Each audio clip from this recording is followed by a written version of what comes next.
ഒരുപാട് ആൾക്കാർക്ക് ഒരു വിചാരമുണ്ട്, ഇത് ഈ ആത്മീയ ജീവിതം എന്ന് പറഞ്ഞു കഴിഞ്ഞാൽ ഇവർക്ക് മാത്രമുള്ളതാണ്, അച്ഛന്മാർക്ക് അല്ലെങ്കിൽ കന്യാസ്ത്രീകൾക്ക് ഇവർക്ക് മാത്രമുള്ളതാണ്. ഇപ്പൊ ആരെങ്കിലും ഒരല്പനേരം പ്രാർത്ഥിക്കാനോ അല്ലെങ്കിൽ മെഡിറ്റേഷനോ ഒക്കെ ഇരുന്ന് കഴിഞ്ഞാൽ ഇപ്പൊ അവള് വലിയ വിശുദ്ധൻ ചമ്മയാണ്, അല്ലെങ്കിൽ ഇപ്പൊ തുടങ്ങി അവളിപ്പോ ആകെ സ്വർഗത്തിലേക്ക് നേരെ പോകാനുള്ള പണിയാണ്, ഇങ്ങനെയൊക്കെ പറഞ്ഞ് കളിയാക്കുന്ന ഒരവസ്ഥയുണ്ടല്ലോ. അപ്പൊ ഇതൊന്നും പ്രാക്ടിക്കൽ അല്ല, ഇതൊന്നും എളുപ്പമല്ല എന്ന് പലരും ഇതിൽ നിന്ന് പിന്നാക്കം മാറുന്നുണ്ട്. ഓക്കെ, അവിടെ എനിക്ക് അച്ഛൻ്റെ കുറച്ച് സംഭാവനകൾ ആവശ്യമാണ്, അച്ഛൻ്റെ കുറച്ച് ആദർശങ്ങൾ ആവശ്യമാണ്. ഞാൻ അങ്ങോട്ട് ചോദിക്കാം, ഇതിൻ്റെ അപ്പം കുറച്ചുകൂടെ ക്ലാരിറ്റി കിട്ടും. ഇപ്പം ഞാനും പൗരോഹിത്യത്തിൻ്റെ വ്യക്തിയാണ്, പക്ഷെ ഞാൻ വളരെ കുറച്ച് സമയം ഇരുന്നിട്ടുള്ളൂ. എൻ്റെ പൗരോഹിത്യത്തിന് വേറൊരു ഉദ്ദേശശുദ്ധിയായിരുന്നു. പക്ഷെ അച്ഛൻ അങ്ങനെയല്ല.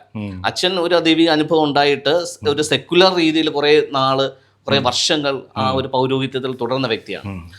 ചർച്ചിൻ്റെ ചാർജും ഈ കൂദാശകളും അങ്ങനെയുള്ള കാര്യങ്ങളെല്ലാം ചെയ്തു വന്ന വ്യക്തിയാണ്. അപ്പോൾ ഇവിടെ ഒരു സന്യാസിയാണെങ്കിലോ ഒരു പുരോഹിതനാണെങ്കിലോ ഒരു ഉസ്താദാണെങ്കിലോ അവർ റെപ്രസെൻറ്റേറ്റ് ചെയ്യുന്നത് ആത്മീയതയല്ല എന്ന് ഞാൻ പറഞ്ഞു കഴിഞ്ഞാൽ അച്ഛൻ ആ പൗരോഹിത്യത്തിൽ നിന്ന സമയത്തുള്ള മൈൻഡ് സെറ്റ് വെച്ചിട്ട് എന്ത് പറയും? അല്ല, അത് നമുക്കൊരു പരിധി വരെ ഈ ഒരു മതപൗരോഹിത്യം അത് നമുക്ക് തരണത്, നമ്മൾ കഴിഞ്ഞൊരു വീഡിയോയിൽ നമ്മൾ പറഞ്ഞ പോലെ അതിനൊരു പരിധിയുണ്ട്. പ്യുവർ ആത്മീയതയിലേക്ക് നമുക്ക് ആ സിസ്റ്റത്തിന്റെ ഉള്ളിൽ നിന്നിട്ട് പറ്റില്ല. ഓക്കെ, അത് മതമാണ്. മതവും ആത്മീയതയും ഒന്നല്ല. അല്ല. അപ്പോൾ ഈ പൗരോഹിത്യം എന്ന് പറയുന്നതും ക്രിസ്തീയ പൗരോഹിത്യം എന്ന് പറയുന്നതും ഹൈന്ദവ സന്യാസം എന്ന് പറയുന്നതും ഇസ്ലാമിക ഉസ്താദെന്നോ അല്ലെങ്കിൽ അതിൻ്റെ ആ പൗരോഹിത്യം എന്ന് പറയുന്നതുമെല്ലാം മതത്തിൻ്റെ മുകളിലുള്ള ആ പൊസിഷൻ കിട്ടാൻ വേണ്ടിയിട്ടുള്ള പഠനവും അതിൻ്റെ പരിശീലനവുമാണ്. അതിൻ്റെ വേഷഭൂഷാദികളാണ്. അപ്പം മതത്തിൻ്റെ തലപ്പത്തിരുന്ന് മതവക്താവായിട്ടിരുന്ന് മതത്തിൻ്റെ പൗരോഹിത്യത്തിലാണ് അവരിയ്ക്കുന്നത്. അവർ ആത്മീകരല്ല എന്നുള്ളത് ജനങ്ങൾ മനസ്സിലാക്കണം. പക്ഷെ ജനങ്ങൾ ഇന്ന് തെറ്റിദ്ധരിച്ചിരിക്കുന്നത് സന്യാസ ജീവിതമാണ് ആത്മീയത, പൗരോഹിത്യ ജീവിതമാണ് ആത്മീയത, അല്ലെങ്കിൽ ഒരു ഇസ്ലാമിക ഉസ്താദ് പോലെയുള്ള വ്യക്തികളാണ് ആത്മീയത എന്നുള്ള രീതിയിലാണ്. അത് ആത്മീയതയല്ല, മതമാണ്. അത് മതമാണ്. മതത്തിൻ്റെതായിട്ടുള്ള യൂണിഫോം, വേഷഭൂഷാദികൾ, പിന്നെ മതം പറയുന്ന ചില എന്താ പറയാ റൂട്ടീൻസ്, ഡോക്ട്രിൻസ്, അതെല്ലാം. അപ്പൊ നമ്മുടെ ബൈബിളിൽ ജീസസും പറഞ്ഞിട്ടുണ്ട്, ഈ വേഷധാരികൾ ചില പൊസിഷന് വേണ്ടി ആഗ്രഹിക്കുന്നു. അവര് സദസ്സിൽ ചില കസേരകൾ ആഗ്രഹിക്കുന്നുണ്ട്. അവരങ്ങനെ ബഹുമാനം ആഗ്രഹിച്ചിട്ടാണ് ഈ വേഷഭൂഷാദികളിൽ അവർ നിലനിൽക്കുന്നത്. ശരിക്കും അവരല്ല ആത്മീയർ, അവര് കപട വിശ്വാസികളാണ്, അല്ലേ? വെള്ളതേച്ച ശവക്കലറാണ് എന്നൊക്കെ പറഞ്ഞിട്ടുണ്ട്. അപ്പോൾ ശരിക്കും ഈ മതവക്താക്കളല്ല ആത്മീക നേതാക്കളെന്നും അല്ലെങ്കിൽ ആത്മീകരെന്നും ജനങ്ങൾ മനസ്സിലാക്കി കഴിഞ്ഞാൽ തീരാവുന്ന പ്രശ്നമേ ഉള്ളൂ. സോ ഈ റെസ്പെക്റ്റ് കിട്ടാൻ വേണ്ടി അല്ലെങ്കിൽ മറ്റുള്ളവരുടെ മുമ്പിൽ അംഗീകാരം കിട്ടാൻ വേണ്ടിയിട്ടാണ് ഈ വേഷാഭൂഷാദികളെല്ലാം. അതല്ല ആത്മീയതയുടെ സിമ്പിൾ. അതുകൊണ്ടാണല്ലോ അവര് പറയണേ, അച്ഛന്റെ ലോഹ എവിടെയാ, അല്ലെങ്കിൽ സിസ്റ്ററുടെ അവര് അന്വേഷിക്കണത് ആ ലോഹേമയാണ്. അതെ, ഭൂരിഭാഗം ആൾക്കാർ ഇവരെന്നെ ഒരു പരിവേഷം കൊടുത്തിട്ടുണ്ടല്ലോ, തിരുവസ്ത്രം എന്ന് പറഞ്ഞിട്ട് ഈ ലോഹയ്ക്കും അതുപോലെ സന്യാസിനികള് സിസ്റ്റേഴ്സ് ഇട്ട് നടക്കുന്ന ഹാബിറ്റിനും അവരൊരു തിരുവസ്ത്രം എന്നുള്ള ഒരു കൊടുത്തിട്ടുണ്ട്. അപ്പൊ ഈ സാധാരണ വിശ്വാസികളുടെ ഒരു കാഴ്ചപ്പാട് എന്താ വെച്ചാല് ഇതാണ് ഒരു ആത്മീയത. ഈ പെരിഫറലായിട്ട് അത് ഒരു പെരിഫറലായിട്ടുള്ള നമ്മള് കുട്ടികളൊക്കെ സ്കൂളിൽ പോണില്ലേ യൂണിഫോം ഇട്ടിട്ട്, അപ്പൊ ഈ യൂണിഫോം ഇടുമ്പോ ഈ കുട്ടി ഹോളി ഫാമിലിയിലാണ് പഠിക്കുന്നത്, ആ യൂണിഫോം ഇടുമ്പോ ആ കുട്ടി ഇന്ന സ്കൂളിലാണ്. ഓരോ സ്കൂളിനെ റെപ്രസെന്റ് ചെയ്യുന്ന ഐഡന്റിഫിക്കേഷൻ ആണ് അവരുടെ യൂണിഫോം. പക്ഷെ അതല്ലാണ്ട് അതീ കവിഞ്ഞ് ഈ ഒരു വസ്ത്രവും ബാഹ്യമായിട്ടും നമ്മൾ ഈ കാണുന്ന ഈ വസ്ത്രവും ഇതും ആത്മീയതയായിട്ട് കാര്യമായിട്ടുള്ള ബന്ധമില്ല എന്നുള്ളതാണ് വാസ്തവം. അപ്പോൾ ഇനി അച്ഛൻ്റെ അടുത്ത ക്വസ്റ്റ്യൻ. അച്ഛൻ ഏകദേശം 17 വർഷം എനിക്ക് തോന്നുന്നു സഭയിൽ ഇരുന്നിട്ടുണ്ട്, വൈദികനായിട്ട് ഇരുന്നിട്ടുണ്ട്, സഭയുടെ ചാർജ് മറ്റുള്ള ശുശ്രൂഷയിലൊക്കെ ഇരുന്നിട്ടുണ്ട്. ഈ 17 വർഷവും അച്ഛൻ ആത്മീയതയിലായിരുന്നു. ഇപ്പോഴാണോ ആത്മീയതയിലേക്ക് കടന്നു വന്നത്? 17 വർഷം ഞാൻ എൻ്റെ ഞാൻ പറഞ്ഞില്ലേ, ഒരു 24-ാമത്തെ വയസ്സിലാണ് എനിക്കൊരു ദൈവാനുഭവം ഉണ്ടായത്. അതിൻ്റെ ഒരു 8 മാസം ഞാൻ അങ്ങനെ ആ ഒരു പ്രാർത്ഥനയിലും ആ ഒരു എക്സ്പീരിയൻസിലായിരുന്നു. അത് കഴിഞ്ഞിട്ട് ഞാൻ സെമിനാരി പോയപ്പോഴും അതിന്റെ തുടക്കത്തിൽ 1-2 വർഷം ആ ഒരു ഇതുണ്ട്.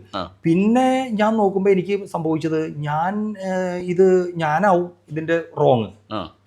മറ്റേത് ഇവര് തരുന്ന ഫിലോസഫി പഠനങ്ങള്, ഇതിന്റെ ടൈം ടേബിൾ ഉണ്ടല്ലോ, കൊന്ത, കുർബാന, ഇത് ഫിലോസഫി പഠിക്കണം, ആ പ്രാക്ടീസുകൾ, പിന്നെ തത്വശാസ്ത്രം, ദൈവശാസ്ത്രം, ഇതിന്റെ പഠനങ്ങൾ, മനഃശാസ്ത്രം, ഇതിന്റെ പഠനങ്ങളൊക്കെ പിന്നെ ശരിക്കുള്ള സിലബസ് ആ സിലബസ് അനുസരിച്ച് ഞാൻ നോക്കുമ്പോൾ ഞാൻ പിന്നെ അത് ഓട്ടോമാറ്റിക്കായിട്ട് ശരിക്കും പറയുകയാണെങ്കിൽ എനിക്ക് ആ ആഴമായിട്ടുള്ള സ്പിരിച്വാലിറ്റിന്ന് ഞാൻ ഇങ്ങനെ കയറി പെരിഫറലായോ എന്ന് എനിക്ക് തോന്നിയത്. അപ്പോൾ സത്യം പറഞ്ഞു കഴിഞ്ഞാൽ ഈ സെമിനാരി പഠനവും ഈ പൗരോഹിത്യവും ആദ്യം ഉണ്ടായിരുന്ന ദൈവിക അനുഭവത്തെ മോഷ്ടിച്ച് കളഞ്ഞിട്ട് നമ്മളൊരു ഇൻസ്റ്റിറ്റ്യൂഷന്റെ വക്താവായിട്ട് മാറ്റി എന്ന് പറയുന്നതാണ്. അതാണ് വാസ്തവത്തിൽ സംഭവിക്കണേ.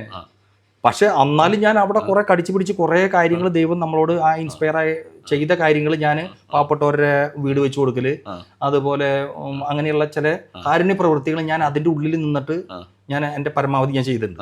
അതിന് ശരിക്കും കുപ്പായ ആവശ്യമില്ല, അതിന് കുപ്പായ ആവശ്യമില്ല. എന്നാലും നമ്മളോട് പറയുന്നത് ആ ഒരു ഇൻസ്പിറേഷൻ നമുക്ക് അങ്ങനെയാണ് കിട്ടണേ. നമുക്ക് കിട്ടിയ ഒരു ആത്മീയതയെന്ന് നമുക്ക് എന്തുമാത്രം ആ ആത്മീയത എന്തുമാത്രം മനുഷ്യർക്ക് സമൂഹത്തില് ഉപയോഗപ്രദമായ രീതിയിൽ ഉപയോഗിക്കാം എന്നുള്ളതാണ്. അത് പരമാവധി നമ്മൾ ശ്രമം നടത്തിയിട്ട്. എന്നാലും ചില കാര്യങ്ങൾ വരുന്ന സമയത്ത് നമുക്ക് അതിന് പ്രത്യേക പെർമിഷൻ വേണം. അത് പ്രൊവിൻഷ്യൽ പറയണം, അല്ലെങ്കിൽ ബിഷപ്പ് പറയണം. അപ്പൊ അതിന് അങ്ങനെയുള്ള അപ്പൊ അത് നമ്മൾ നോക്കുമ്പോൾ ഈ പാവപ്പെട്ടവർ നമ്മളെ സമീപിക്കണം സമയത്ത് സാധാരണക്കാരനാണല്ലോ നമ്മൾ സമീപിക്കണേ നമ്മളെ. അപ്പൊ നമ്മളൊരു പാവപ്പെട്ട കുടുംബത്തില് ജനിച്ച് വളർന്ന ഒരു ദൈവാനുഭവമുള്ള ആളാണ്.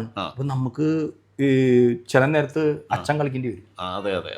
ചില നേരത്ത് അതൊരു വല്ലാത്തൊരു മനസാക്ഷിക്ക് നിരക്കാത്തൊരു പണിയാണ്. അപ്പൊ നമ്മുടെ കാലം ഓർമ്മ വരും. നമ്മുടെ പഴയ കാലം ഒരു വ്യക്തി, സാധാരണപ്പെട്ട ഒരു മനുഷ്യൻ, അത് ആരാവട്ടെ, ഒരു ക്രിസ്തീയ വിശ്വാസി ആവട്ടെ, അല്ലെങ്കിൽ ഒരു ഹിന്ദു സമുദായത്തിലെ ആരെങ്കിലും നമ്മളെ സമീപിക്കുന്ന നേരത്ത് നമുക്ക് അവർക്ക് നമ്മളെ തന്നെ കൊടുക്കണം, നമ്മൾ സത്യസന്ധമായിട്ട് അവർക്ക് കൊടുക്കണം എന്ന് നമ്മുടെ മനസ്സ് ഒരു വശത്ത് പറയും. പക്ഷെ ഒപ്പം തന്നെ പറയും അക്രൈസ്തവരായുള്ള ആൾക്കാർ കുർബാന സ്വീകരിക്കാൻ പാടില്ല. ഇത് തന്നെയാണ് രാഷ്ട്രീയത്തിലും. ചില മന്ത്രിമാരായി കഴിയുമ്പോൾ ചില ജനങ്ങൾ അവരുടെ ഫ്രണ്ടിൽ വരുമ്പോൾ ഇദ്ദേഹത്തിന് ചെയ്തു കൊടുക്കണമെന്ന് ആഗ്രഹമുണ്ട്. പക്ഷേ അദ്ദേഹത്തിന് ചെയ്തു കൊടുക്കാൻ പറ്റാതിരിക്കുന്നത് പാർട്ടിയുടെ തീരുമാനം ആയതുകൊണ്ട് എനിക്കൊന്നും ചെയ്യാൻ പറ്റില്ല. ഇവരെ തെരഞ്ഞെടുത്തതാരാ? ഇവരെ തെരഞ്ഞെടുത്ത ജനങ്ങളാണ്, ജനങ്ങളുടെ ആവശ്യത്തിന് വേണ്ടിയിട്ടാണ്. പക്ഷെ അവിടെയും കീറാമുട്ടിയായിട്ട് നിൽക്കുന്നത് പാർട്ടി പ്രശ്നം ഉണ്ടാകണം. ഇതുപോലെ തന്നെയാണ് ജനങ്ങൾക്ക് വേണ്ടിയിട്ട് എന്തെങ്കിലും പൗരോഹിത്യത്തിൽ നിന്ന് ചെയ്യണമെന്ന് ആഗ്രഹിക്കുമ്പം നമ്മുടെ ഡോക്ടർസ് തന്നെ സമ്മതിക്കുന്നില്ല, സഭാ നേതൃത്വം തന്നെ അനുവദിക്കുന്നില്ല കേട്ടോ. അത് നോക്ക്, അത് ശരിയാ, മനോജി പറഞ്ഞ് ശരിയാ. ഇപ്പൊ നമ്മള് പറയണത് എന്താ, നമ്മൾ പ്രൊപ്പഗേറ്റ് ചെയ്യുന്നത് ഈശോ ലോകരക്ഷകൻ. പക്ഷെ നമ്മൾ പരിശുദ്ധ കുർബാനയുടെ സമയത്ത് നമ്മൾ കുറേ ആൾക്കാർ ഈ ക്രിസ്ത്യാനികളെക്കാളും വിശ്വാസമുള്ള ഹിന്ദു സമുദായത്തിലെ ആൾക്കാർ പള്ളിയകത്തുണ്ടാവും. അപ്പോൾ പരിശുദ്ധ കുർബാനയുടെ മധ്യത്തിൽ ആ കമ്മ്യൂണിയൻ സ്വീകരിക്കുന്ന സമയത്ത് വരുമ്പോൾ ആ വൈദികൻ ചിലപ്പോൾ പെട്ടെന്ന് മതം പറയേണ്ടി വരും. എന്ത്, ഈ ലോകരക്ഷകനെ മാറ്റിവെച്ചു, ഈശോനെ മാറ്റിവെച്ചിട്ട് അക്രൈസ്തവരായിട്ടുള്ള ആളുകൾ കുർബാന സ്വീകരിക്കാൻ പാടില്ല. മെമ്പർഷിപ്പ് വേണം, സ്നാനം വേണം, അത് വേണം, ഇത് വേണം. ഏറ്റവും അവസാനം പറയും മാസവരിയെങ്കിലും കൊടുത്തിട്ടുണ്ടോ. അപ്പോൾ ഇതേപോലത്തെ കോൺഫ്ലിക്റ്റ് ആണ് മനോജി ചോദിച്ചപ്പോൾ അതിൻ്റെ ഉള്ളിൽ. പിന്നെ ഞാൻ കുറേ ഇങ്ങനെ അങ്ങോട്ട് മുന്നോട്ട് പോയപ്പോൾ എനിക്ക് തോന്നി ഇതിനേക്കാളും ഭേദം നമുക്ക് ഈ കോൺഫ്ലിക്റ്റ് ഭയങ്കരമാണ്. ഈ പല മതങ്ങൾ, ഒരു ദൈവം, ആ ദൈവത്തെ ആരാധിക്കാൻ പല മതങ്ങൾ, പിന്നെ അതിലുള്ള നമുക്ക് അതിൻ്റെ ഉള്ളിൽ തന്നെ നിന്നുള്ള തിക്കുമുട്ടുകൾ. അപ്പോൾ അതൊക്കെ ചിന്തിക്കുമ്പോൾ നമുക്ക് അതൊരു ബുദ്ധിമുട്ട് തന്നെയാണ്. അതിനേക്കാളും ഭേദം നമ്മൾ ഒരു സിമ്പിളായിട്ടുള്ള ഒരു ജീവിതം നയിച്ചിട്ട് നമുക്ക് പറ്റുമല്ലോ. അതെ. അച്ഛൻ ഇപ്പം എത്ര നാളായി പൗരോഹിത്യത്തിനകത്ത് പുറത്ത് വന്നു? 11 വർഷമായി. 11 വർഷമായി. അപ്പോൾ ഈ 11 വർഷത്തെ ഈ ആത്മീയ അനുഭവം ഇപ്പോൾ അനുഭവിക്കുന്ന പ്രസന്റ് ലൈഫിനകത്ത് അച്ഛൻ്റെ ആത്മീയം എങ്ങനെയുണ്ട്? ഇപ്പോൾ ഒരു വല്ലാത്തൊരു എന്ന് പറഞ്ഞാൽ നല്ലൊരു ഡീപ്പായിട്ടുള്ള ഒരു ആത്മീയ അനുഭവത്തിലൂടെയാണ് ഞാൻ കടന്നു പോകണത്. ഒരു 10-11 വർഷം എന്ന് പറഞ്ഞു കഴിഞ്ഞാൽ എൻ്റെ ജീവിതത്തിൽ 4 ഘട്ടങ്ങളുണ്ട്. ആദ്യത്തെ ഘട്ടം 24 വർഷം കുടുംബത്തിനും കുടുംബക്കാർക്ക് വേണ്ടി ജീവിച്ചു. അത് കഴിഞ്ഞ് രണ്ടാമത്തെ ഘട്ടം സമൂഹത്തിന് വേണ്ടി ജീവിച്ചത്, പൗരോഹിത്യത്തിൽ അതിൻ്റെ പഠനങ്ങൾ, അത് 17 വർഷം സമൂഹത്തിന് വേണ്ടി. അത് കഴിഞ്ഞിട്ട് പിന്നെ ഞാൻ നോക്കുമ്പോൾ എനിക്കൊരു സ്വസ്ഥത വേണം, കുറച്ചൊരു സമാധാനം, എന്നെ തന്നെ എനിക്ക് കുറച്ച് സ്വന്തം എനിക്ക് വേണം കുറച്ച് സമയം. അപ്പോൾ അതിലേക്ക് നോക്കിയപ്പോൾ അത് എൻ്റെ തന്നെ ജീവിതം, എൻ്റെ ജീവിത പങ്കാളി, അവിടെ കുടുംബജീവിതം, അവിടെ കുഞ്ഞ്, അത് 3-ാം ഘട്ടം. അതായത് നമ്മുടെ മനസ്സാക്ഷിക്ക് അനുസരിച്ചുള്ള ഒരു ജീവിതം. അതിലേക്ക് വന്നു നോർമൽ. അവിടെ എന്ന് പറഞ്ഞാൽ ഈ വേഷം കെട്ടൊന്നുമില്ല. ആ വേഷം കെട്ടൊക്കെ ആ മതപരമായിട്ടുള്ള കാര്യങ്ങളും അതിന്റെ വേഷം കെട്ട് പൊള്ളത്തരൊക്കെ സൈഡിലേക്ക് മാറ്റി വെച്ചിട്ട് പച്ചയായിട്ടുള്ള ഒരു ജീവിതം. അതിലും നമുക്ക് ചെയ്യാൻ പറ്റിയ നന്മകൾ നമ്മൾ ബോംബെയിലൊക്കെ ആയിരുന്നപ്പോൾ പാവപ്പെട്ടവർക്കായാലും അവരെയൊക്കെ നമ്മൾ പങ്കു ചേർത്തേണ്ടതിൽ നമുക്ക് സാധിക്കുന്ന തരത്തിൽ സാമ്പത്തികമായിട്ട് ബുദ്ധിമുട്ട് നമുക്ക് ഒരുപാടുണ്ട്. എന്നാലും നമ്മൾ അതൊക്കെ അവരെ ചേർത്ത് പിടിച്ചിട്ടുണ്ട്. അത് കഴിഞ്ഞ് അപ്പോൾ എത്രയായി? 3 ഘട്ടം കഴിഞ്ഞു.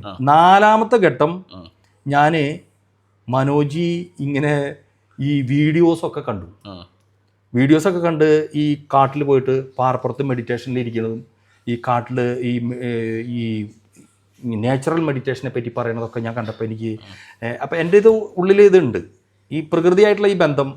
ബീച്ചിൽ പോകുമ്പോൾ എൻ്റെ ഉള്ളിൽ ഒരു ഓളം വെട്ട്, കാട്ടിൽ പോകുമ്പോൾ ഈ പ്രകൃതിയായിട്ട് പണ്ടേ എനിക്ക് കിളികൾ, സൂര്യാസ്തമയം, ഇതൊക്കെ ഭയങ്കര ഒരു വഞ്ചി യാത്ര അതൊക്കെ. അപ്പോൾ മനോജിയുടെ ചില വീഡിയോസ് കണ്ടപ്പോൾ എനിക്കൊരു ആകർഷണം തോന്നി. ഇത് കൊള്ളാലോ, ഇത് വളരെ എന്താ പറയുക, സ്വാഭാവികമായിട്ടുള്ളൊരു ആത്മീയത. അങ്ങനെയാണ് നമ്മൾ ബന്ധപ്പെടാൻ ഇടവരെയും മനോജി അവിടെ വന്ന് നമ്മൾ ആ ക്രിസ്മസിനൊക്കെ മുമ്പ് ആ ഒരു പിന്നെ നമ്മൾ കാട്ടിൽ പോയി മെഡിറ്റേഷൻ നടത്താനും പിന്നെ നമ്മൾ ആത്മീയ സംഭാഷണം നടത്തി. അത് വല്ലാത്തൊരു ഒരു പിന്നെ അതാണ് എൻ്റെ 4ാം ഘട്ടത്തിലേക്ക് കടക്കാൻ. ഇതിപ്പോൾ നമ്മൾ പൗരോഹിത്യത്തിൻ്റെ മതപൗരോഹിത്യത്തിൻ്റെ ആ ലോഹ അതിൻ്റെ കാര്യങ്ങളൊക്കെ ഇതായാലും നമുക്ക് വീണ്ടും ആ റോയൽ പ്രീസ്റ്റ്ഹുഡ്, നമുക്ക് ആ രാജകീയ ഈശോ നമുക്ക് തന്നുള്ള ആ രാജകീയ പൗരോഹിത്യം നമുക്ക് ജീവിക്കാം. നമുക്ക് അങ്ങനെയുള്ള ഒരു അപ്പോൾ ഈ 4ാം ഘട്ടത്തിനകത്ത് ഇത് ജനങ്ങൾക്ക് വേണ്ടിയുള്ള സന്ദേശമാണ് ഞാൻ പറയാൻ പോകുന്നത്. ഒരു പൗരോഹിത്യത്തിൽ നിന്നപ്പോൾ ചെയ്യാൻ പറ്റാത്ത കാര്യങ്ങൾ ഒരു കുടുംബ പശ്ചാത്തലത്തിൽ വന്ന് അച്ഛനൊരു മോളുണ്ട്, വൈഫുണ്ട്. വൈഫ് പണ്ടത്തെ കന്യാസ്ത്രീ ആയിരുന്നു. കന്യാസ്ത്രീ അടിച്ചു മാറ്റി കൊണ്ടുവന്നത്. ഓക്കെ, അപ്പൊ ഞാൻ അടിച്ചു മാറ്റി എന്ന് പറഞ്ഞത് തമാശയ്ക്ക് പറഞ്ഞുവെങ്കിലും അവർക്കൊരു ജീവിതം കൊടുത്തു. അവിടെ കിടന്ന് നരകിക്കേണ്ട ഒരു വ്യക്തിയായിരുന്നു. ദൈവം വെച്ച ജീവിതത്തിനകത്തേക്ക് നിങ്ങളാണ് അവരെ കൈപിടിച്ച് കൊണ്ടുവന്നത്. ഇപ്പോഴാണ് അവർ ജീവിക്കുന്നത്. മറ്റത് മറ്റത് ജീവിക്കായിരുന്നില്ല, ശരിക്കും ഒരു അടിമത്വമായിരുന്നു.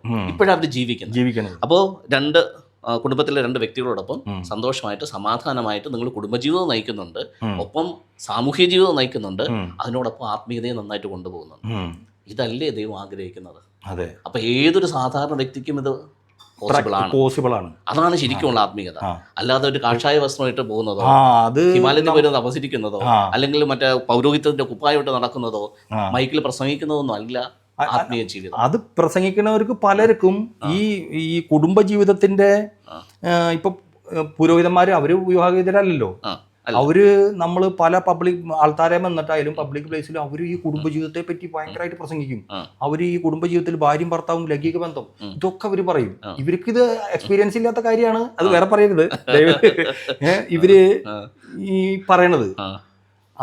അപ്പോൾ ഞാൻ നോക്കണത് നമുക്ക് എല്ലാ ജീവിതത്തിന്റെ ഇത് കൂടെ നമ്മൾ കടന്നു പോയിട്ട് നമ്മൾ ആത്മീയതയിലേക്ക് വരുന്ന സമയത്ത് ഇത് ഒരുപാട് ആഴമായിട്ടുള്ള ആത്മീയത നമുക്ക് പ്രാക്ടിക്കലായിട്ടുള്ള എക്സ്പീരിയൻസ് ചെയ്തുകൊണ്ടുള്ള ആത്മീയത പറയാൻ പറ്റും. എന്ന് പറഞ്ഞാൽ ഈ ആൾക്കാർക്ക് ലൈംഗികത, സെക്സ്, ലൈംഗികത ഇത് ആത്മീയ ജീവിതത്തിന് എതിരാന്ന് ക്രിസ്ത്യാനിറ്റി പണ്ടേ ഇത് അങ്ങനെ തുടങ്ങുന്നത് തന്നെ അങ്ങനെയാണ്.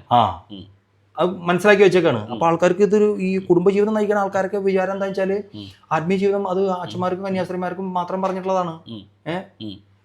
സന്യാസിമാർക്ക് മാത്രം ബ്രഹ്മചര്യർക്ക് മാത്രം പറഞ്ഞിട്ടുള്ള ധാരണയുണ്ട്. അങ്ങനെയല്ല.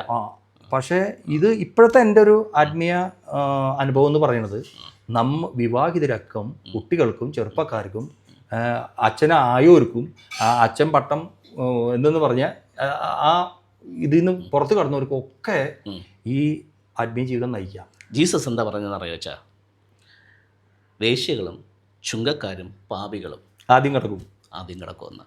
അപ്പം ഇവരെയാണ് ദൈവം സ്നേഹിക്കുന്നത്. അതല്ല ഞാൻ ദൈവത്തിൻ്റെ ആളാണെന്നും പറഞ്ഞ് വേഷധാരികളെ അല്ല ദൈവം സ്നേഹിക്കുന്നത്. ശരിക്കും താഴെക്കടയിലുള്ള അല്ലെങ്കിൽ നിർധനരായ ആ പച്ചയായ മനുഷ്യർ ഒരു ആത്മീയതയിലേക്ക് കടന്നു വരാനായിട്ടുള്ളൊരു മനസ്സ് വെക്കുകയാണെന്നുണ്ടെങ്കിൽ ദൈവം അവരുടെ കൂടെയാണ്. അതാണ് ജീസസിന്റെ ടീച്ചിങ്. ഒരിക്കലും ജീസസ് മതവക്താക്കളെ നോക്കി ഇവരാണ് ആത്മീയരെന്ന് പറഞ്ഞിട്ടില്ല. ഓക്കെ, ഇനി അടുത്ത് ഇതിൻ്റെ കൂടെ ചേർത്ത് പറയേണ്ട ഒരു കാര്യം കൂടെയാണ്, അതിൽ ഇത് കംപ്ലീറ്റ് ആകത്തുള്ളൂ. ഇപ്പം അച്ഛൻ വേഷധാരിയായിട്ട് ചർച്ചിൻ്റെ വികാരിയായിട്ട് നിന്ന സമയത്ത് അച്ഛൻ എന്ത് പറഞ്ഞാലും എല്ലാവർക്കും വേദവാക്യമായിരുന്നു. പക്ഷെ നമ്മൾ അന്ന് കപടതയിലായിരുന്നു. അത് നമുക്ക് ആ ഒരു വേഷഭൂഷാദി വേണം. അതെ, അതിന്റെ ഉള്ളിൽ അതല്ലേ പറ്റുള്ളൂ. ഇപ്പോ നമ്മൾ ശരിക്കും ഡിവൈനാണ്. ഇപ്പൊ നമ്മൾ എന്തെങ്കിലും പറയുമ്പോൾ ആൾക്കാരുടെ പ്രതികരണം എന്താ? അതൊരു ഇവന് അച്ചമ്പട്ട ഉപേക്ഷിച്ചോടിയവന് അങ്ങനെയുള്ള ഒരു ഇതുണ്ടാവും. ഇപ്പൊ ദുരുപദേശകരായി, ഇപ്പം പറയുന്നതെല്ലാം വെടുവായിത്തനമായി. ആ രീതിയിലാണ് ഇന്ന് ജനങ്ങൾ എടുക്കുന്നത്. അപ്പൊ ജനങ്ങൾക്ക് ഒരു ഉപദേശം വേണമെങ്കിൽ നമ്മൾ ഏത് വേഷത്തിൽ നിൽക്കണം, മറ്റു വേഷത്തിൽ നിന്നാലേ അവർ സ്വീകരിക്കത്തുള്ളൂ. ഇത് ജനങ്ങളിൽ ഇവന് അച്ചമ്പട്ടൊക്കെ ഉപേക്ഷിച്ചാൽ ഇവൻ എന്താ ഇപ്പൊ ഇതൊക്കെ പറയണേ? ഇപ്പൊ ഇന്ന് കാലത്ത് വരെ ഒരു സുഹൃത്ത് വിദേശത്ത് നിന്ന് വിളിച്ചിട്ട് അങ്ങനെ മെസ്സേജ് വിട്ടേക്കുന്നു, ഇതൊക്കെ അച്ഛൻ ഉപേക്ഷിച്ച് പോകുന്നതല്ലേ, പിന്നെ എന്തിനാ ഇപ്പോൾ ഈ കാട്ടി പോണു, മെഡിറ്റേഷൻ, ഇത് ഇങ്ങനത്തെ കാര്യങ്ങളൊക്കെ എന്തിനാണ് വീണ്ടും വീണ്ടും പറയണേ എന്ന് വെച്ചിട്ട്. അപ്പോൾ ഇത് പ്രാക്ടിക്കലാണ് എന്നുള്ളതാണ് നമുക്ക് നമ്മൾ പറയുന്നത്. നമ്മുടെ അനുഭവത്തിൽ നിന്നാണ്, നമ്മുടെ ശരിക്കും നമ്മുടെ ഹൃദയത്തിൽ നിന്നാണ് നമ്മളിപ്പോൾ പറയുന്നത്. ഇത് പഠിച്ചു പറയുന്നതോ പ്രസംഗിക്കാൻ വേണ്ടി പറയുന്നതോ അല്ല. ഇതാണ് ശരിക്കും ജനങ്ങളിലേക്ക് നമ്മളിപ്പോൾ കൊടുക്കാൻ ആഗ്രഹിക്കുന്ന. അവരുടെ ലൈഫിലും ഇതുപോലെ ആകണമെന്ന് വിചാരിച്ചിട്ടാണ്. പക്ഷെ പണ്ട് നമ്മൾ മതത്തിന്റെ ഭാഗത്തിൽ നിന്നപ്പോൾ നമ്മൾ സാലറിക്ക് വേണ്ടിയിട്ടോ പൊസിഷന് വേണ്ടിയിട്ടോ അല്ലെങ്കിൽ ഒരു മതത്തിന്റെ വക്താവ് എന്നുള്ള രീതിയിലൊക്കെ ആയിരുന്നു നമ്മൾ സംസാരിച്ചുകൊണ്ടിരുന്നത്. പക്ഷെ ഇപ്പോഴാണ് ശരിക്കും നമ്മൾ ജെന്യുവിനായത്. അപ്പോൾ ഇനി ജനങ്ങൾ മനസ്സിലാക്കണം, നമ്മൾ ഈ ജെന്യുവിനായിട്ട് ഇപ്പോൾ അനുഭവിക്കുന്ന ഈ ഒരു ആത്മീയ സന്തോഷവും സമാധാനവും ആ ജീവിതവും പകരപ്പെടാനാണ് നമ്മളിപ്പോൾ ജനങ്ങളിലേക്ക് സംസാരിക്കുന്നത്. അവർക്കും ഇത് അനുഭവം വേദ്യമാകണം, അവർക്കും ഇത് പ്രാബല്യത്തിൽ കൊണ്ടുവരാൻ പറ്റുമെന്നുള്ളൊരു ഉദ്ദേശശുദ്ധിയോടുകൂടാണ് നമ്മളിപ്പോൾ സംസാരിക്കുന്നത്. അല്ലാതെ നമ്മളിപ്പോൾ നമുക്കിതിന്റെ ആവശ്യമുണ്ടോ? ജനങ്ങളെ ഉപദേശിച്ച് ആവശ്യമില്ല. നമുക്ക് കുടുംബജീവിതം നമ്മുടേതായിട്ടുള്ള ഉത്തരവാദിത്തങ്ങൾ ഇഷ്ടം പോലെ ഉണ്ട്. അപ്പം നമ്മൾ ഇപ്പോൾ ഇടുന്ന എഫേർട്ട് ജെന്യുവിനാണ്. അന്നിട്ടുകൊണ്ടിരുന്നത് പല കാര്യസാധ്യത്തിന് വേണ്ടിയിട്ടായിരുന്നു. സോ ഈ ഡിഫറൻസ് ജനങ്ങൾ മനസ്സിലാക്കുമ്പോൾ അവർക്കും ഇതുപോലെ നമ്മളെ പോലെയുള്ള ഒരു അനുഭവത്തിലേക്ക് വരാൻ പറ്റും. കുടുംബജീവിതം നയിച്ചുകൊണ്ട് അവർ വർക്ക് ചെയ്യുന്ന സമൂഹത്തിനകത്തുള്ള എന്താ കർത്തവ്യങ്ങളെല്ലാം നിറവേറ്റിക്കൊണ്ട് തന്നെ ആത്മീയതയിലും അവർക്ക് വരാൻ പറ്റും. അതല്ലേ സത്യം? അല്ലേ? അതാണ് ഞാനും അച്ഛനും ഇന്ന് അനുഭവിച്ചു കൊണ്ടിരിക്കുന്ന ഒരു ജീവിതത്തിന്റെ ഇപ്പോഴുള്ള ഒരു നിലവാരം എന്ന് പറയുന്നത്, അല്ലേ? അപ്പോൾ നമ്മൾ ആത്മീയതയെക്കുറിച്ച് ജനങ്ങൾ അറിയേണ്ട കാര്യങ്ങൾ ഏകദേശമൊക്കെ സംസാരിച്ചു തോന്നുന്നു, അല്ലേ? ഇനി ഇതിനകത്ത് എന്തെങ്കിലും അച്ഛന് ആഡ് ഓൺ ചെയ്യാം? ഇല്ല,